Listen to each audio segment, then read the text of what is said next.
vocation agro-pastorale, le Tchad dispose de près de 40 millions d'hectares de terres cultivables selon les données de l'Institut tchadien de recherche agricole pour le développement ITRAD. Et un cheptel estimé à plus de 93 millions de têtes de bétail selon le dernier recensement général de l'élevage.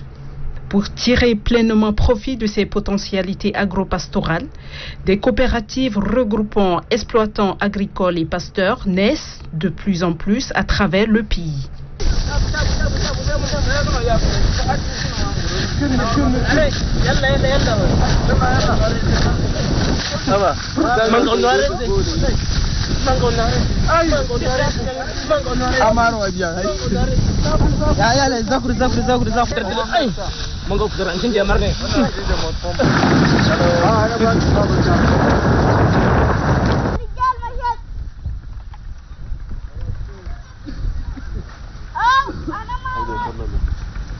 Née de l'initiative d'un groupe de militaires, la coopérative agro-pastorale de lutte contre la sécheresse au Sahel a vu le jour en 2016. Au cœur de ces actions, la production agricole et la mise en place d'un système de production de foin pour l'élevage en période de soudure. Les objectifs sont d'abord, faire l'agriculture de grande distance et grande dimension. Après l'agriculture, nous allons conserver le produit de l'agriculture là pour donner aux éleveurs. Deuxième objectif, et avec les difficultés auxquelles tous les jours les gens parlent de conflits agriculteurs-éleveurs, c'est pas normal. Il faut trouver des issues pour que ce problème soit atténué. C'est comme ça que nous avons initié pour que l'agriculteur et l'éleveur sont des gens liés obligatoirement. Parce que l'un n'est pas là, l'autre ne peut pas vivre. Ici, chez nous, ici au Tchad, on fait le problème. Surtout les éleveurs, ils ont des difficultés pour le pâturage. Quand ils partent pour le pâturage, ils ont le problème de pâturage. Donc nous voudrions maintenant éviter ce conflit pour que le Tchad soit en paix, quoi. Depuis sa création, la coopérative a mené plusieurs actions dans le domaine de la sécurité alimentaire, la coexistence pacifique et la promotion d'une agriculture familiale durable et d'un élevage responsable vecteur de cohabitation pacifique. En fait, avec le temps, nous avons pu réaliser au minimum. Nous avons aidé quelques éleveurs. Donc nous avons aidé, entre-temps, c'est dans la sous-préfecture de Koundoul. L'année surpassée, nous avons aussi aidé les gens, mais sans toutefois passer par les médias. Donc aujourd'hui, nous avons appelé les médias pour que les gens comprennent que nous sommes en train de travailler. Mais sinon, notre objectif, le siège de la coopérative ici, on a basé ça à Malo, sous-préfecture de Koundoul. Nous sommes en train d'évoluer avec nos ressources, le salaire. La coopérative agro-pastorale de lutte contre la sécheresse au Sahel s'appuie également sur la production d'un foin de qualité afin de permettre aux éleveurs contraints à la transhumance de se sédentariser.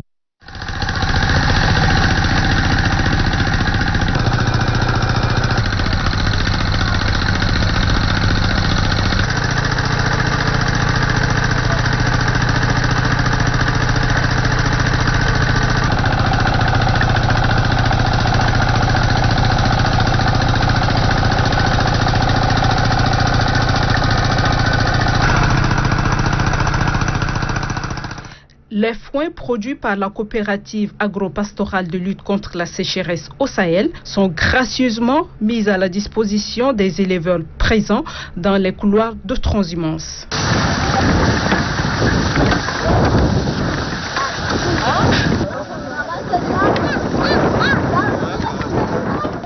Depuis que nous sommes installés ici, nous n'avons pas trouvé de l'aide et nous n'avons pas ainsi cherché.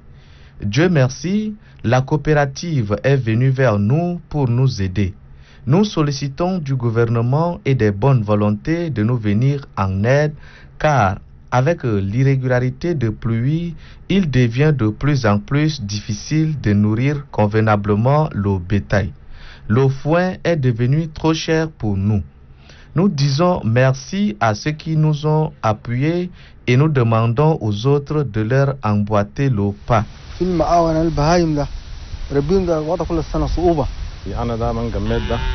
Depuis que nous sommes ici, nous ne vivons que de l'agriculture. Nous n'avons pas de problème depuis que nous sommes installés ici. Nous débrouillons tant bien que mal pour élever notre bétail et nos enfants. Nous disons merci aux membres de la coopérative qui ont bien voulu nous apporter cet appui en foin pour notre bétail. Présente dans 4 provinces, la coopérative distribue également des produits vivriers issus de ses exploitations aux femmes des éleveurs.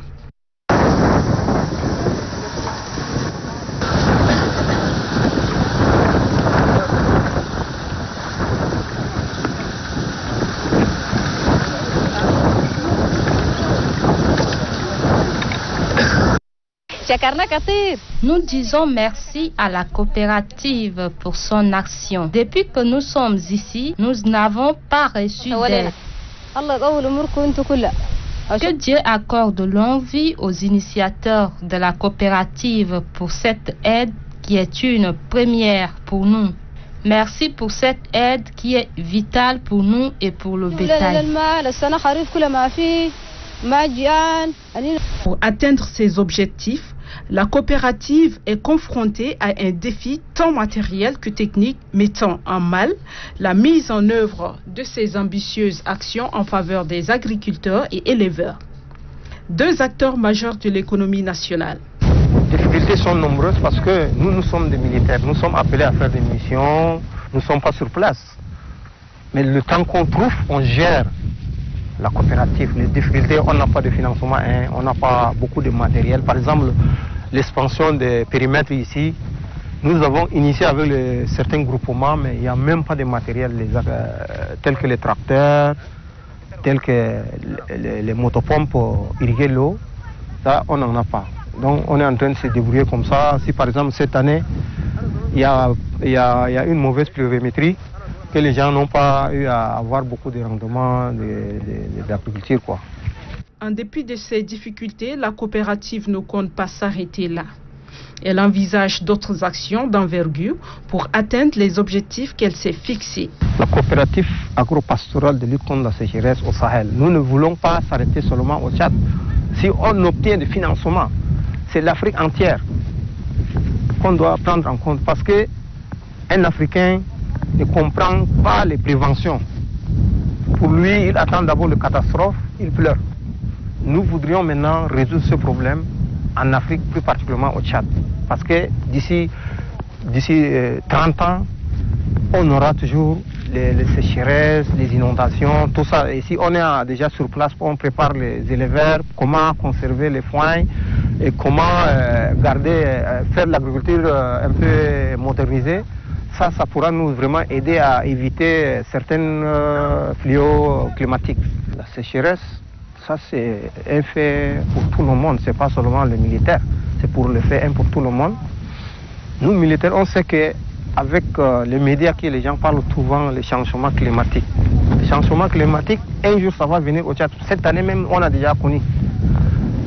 Vous savez que les éleveurs maintenant, d'ici février, mars, ils n'auront rien. Et ça, quand ils n'ont rien pour le pâturage, il y aura des conflits parce qu'ils vont entrer dans les jardins, culture vivrier, tout ça. Donc si ça cause maintenant un problème au niveau de l'élevage. Vous savez que l'élevage, c'est une machine agricole.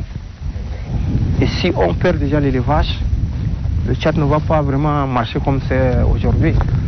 Le poumon de l'économie tchadienne, c'est l'élevage. L'agriculture vit avec le produit de l'élevage.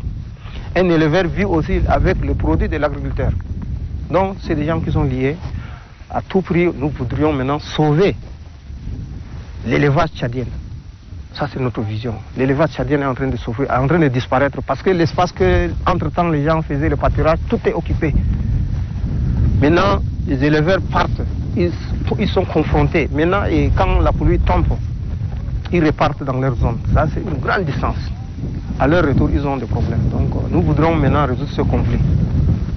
Si l'État peut nous comprendre, on veut vraiment lancer vraiment nos objectifs pour résoudre le problème conflit éleveur. Je voudrais maintenant demander au gouvernement de nous prendre en compte parce que ne vous voyez pas vraiment l'aspect militaire. L'aspect militaire ne veut pas dire qu'on veut aller à la guerre, non. Le militaire peut aussi développer le pays. Nous demandons au gouvernement de nous aider pour qu'on puisse maîtriser la situation dans l'avenir. Les ONG de bonne volonté peuvent aussi nous regarder de cette manière, ils peuvent nous aider parce qu'on n'a pas de ressources. Nous vivons avec nos propres salaires, nous travaillons avec nos propres salaires. Nous n'avons pas un financement quelconque.